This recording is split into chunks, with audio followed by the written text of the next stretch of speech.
kita harus memiliki hati dan pikiran yang lapang. Jika kita berpikir picik, biasanya tabiat buruk kita, seperti ketamakan, akan terus terakumulasi hingga sangat besar. Ketamakan kecil seringkali diikuti oleh ketamakan besar. Karena itu, kita harus menjaga pikiran dengan baik. Janganlah kita tamak akan kekayaan materi yang tidak seharusnya menjadi milik kita. Kekayaan materi hanyalah titipan. Sesungguhnya, berapa banyak kekayaan yang dapat kita habiskan? Berapa besar kekayaan yang dibutuhkan untuk kehidupan satu orang atau satu keluarga? Jika tidak memahami kebenaran ini, kita akan diliputi oleh ketamakan dan tak akan pernah terpuaskan. Sesungguhnya, untuk apa kita begitu sibuk dan bersusah payah sepanjang hidup kita? Orang-orang bersusah payah bukan sekedar demi mencari nafkah. Yang paling membuat orang bersusah payah ialah hati yang tidak pernah terpuaskan. Karena tidak mengenal rasa puas, mereka pun tamak akan segalanya. Jika demikian, kehidupan mereka akan sangat menderita. Karena itu, kita hendaknya senantiasa membina pikiran baik.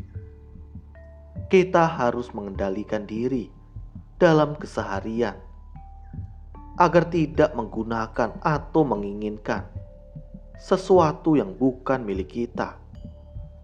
Jadi, kita harus senantiasa menjaga pikiran kita agar berada di jalur yang benar. Terhadap orang lain, kita hendaklah berlapang hati. Kita hendaknya belajar untuk bertoleransi dan berlapang hati untuk memaafkan orang lain. Kita harus mendisiplinkan diri dengan ketat dan berlapang hati terhadap orang lain. Kita sendiri bisa menggunakan barang yang lebih sederhana dan sedikit, tetapi bagi orang lain, kita hendaklah menyediakan barang yang lebih baik dan banyak.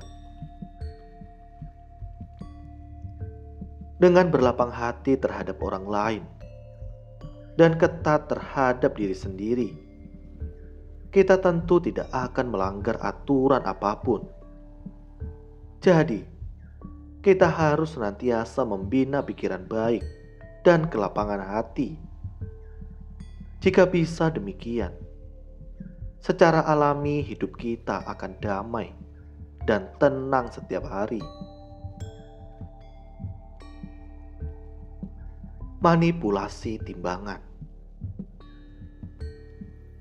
Ada seorang pedagang besar yang menjual berbagai jenis biji-bijian. Suatu hari, dia berpikir, pekerjaan ini sangat berat dan tidak bisa menghasilkan uang dengan cepat. Sesuai berat barang yang dijual, aku hanya bisa memperoleh keuntungan yang konstan. Kemudian, dia mendapat sebuah ide. Dia melubangi timbangannya dan menuangkan raksa ke dalamnya. Saat membeli barang, dia memiringkan timbangannya agar raksa di dalam timbangan mengalir ke ujung. Ada orang yang mengantarkan barang 100 kati, tetapi saat ditimbang, timbangannya hanya menunjukkan 80 kati. Dia berkata, "Ini tidak sampai 100 kati. Lihatlah sendiri." Dia lalu menunjukkan timbangannya pada orang itu. Orang itu berkata, "Aneh sekali. Jadi, dengan barang 100 kati, orang itu hanya mendapatkan bayaran untuk 80 kati."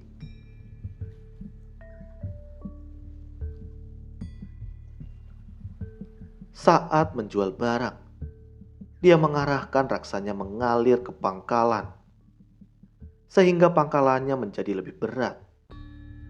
Jadi, dengan barang 50 kati, dia dapat memperoleh bayaran untuk 70 kati. Karena itu, dia memperoleh keuntungan besar.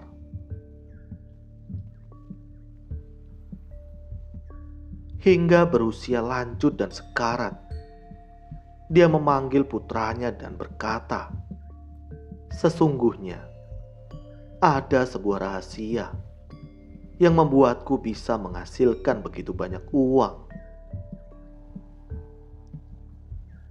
Dia menyuruh putranya untuk mengambil timbangannya dan berkata, "Timbangan ini telah dimanipulasi. Saat menjual barang, miringkanlah timbangan ke pangkalannya. Dengan demikian, kamu bisa mendapatkan bayaran lebih besar dari berat sesungguhnya."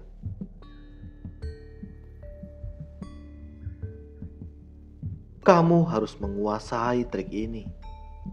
Saat membeli barang, miringkanlah timbangan ke ujung. Dengan demikian, kamu bisa membayar lebih sedikit dari berat sesungguhnya. Mendengar ucapannya, putranya sangat sedih. Ternyata ayahnya menghasilkan uang dengan cara yang tidak berhati nurani, seperti ini. Namun, lihat ayahnya yang tengah sekarat. Dia berkata, "Ayah, tidak perlu khawatir. Aku akan menciptakan pahala untuk ayah." Kemudian, ayahnya pun meninggal dunia.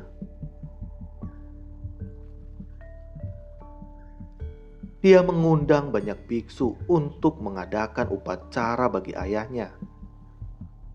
Usai melantunkan sutra, dia mengeluarkan timbangan itu, mematahkannya, lalu membakarnya. Dia berkata pada ayahnya, "Aku akan menciptakan pahala untuk ayah. Semoga para Buddha dan Bodhisattva bisa menjadi saksiku.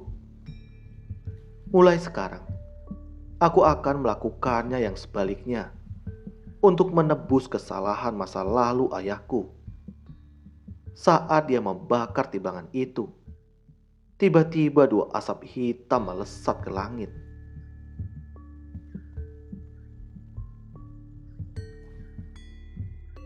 Tiga hari kemudian, kedua putra kembarnya tiba-tiba meninggal dunia tanpa diketahui penyebabnya.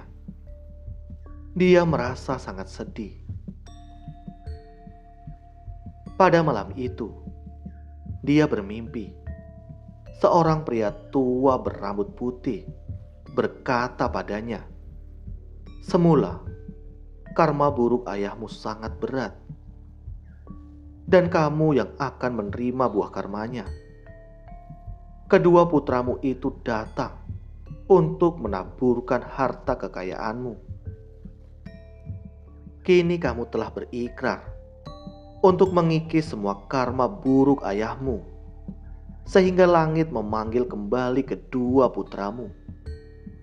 Dalam waktu singkat, istrimu akan kembali mengandung dan melahirkan dua putra yang sangat baik untukmu."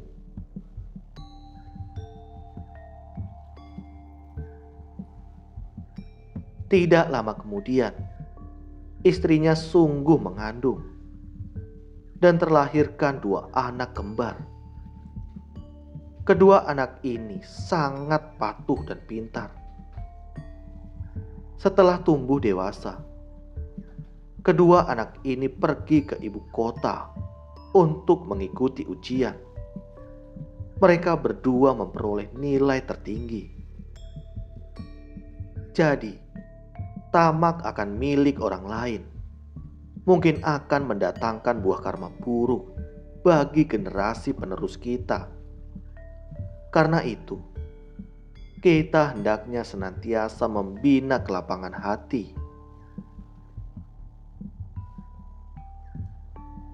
Kita harus mendisiplinkan diri dengan ketat dan berlapang hati terhadap orang lain.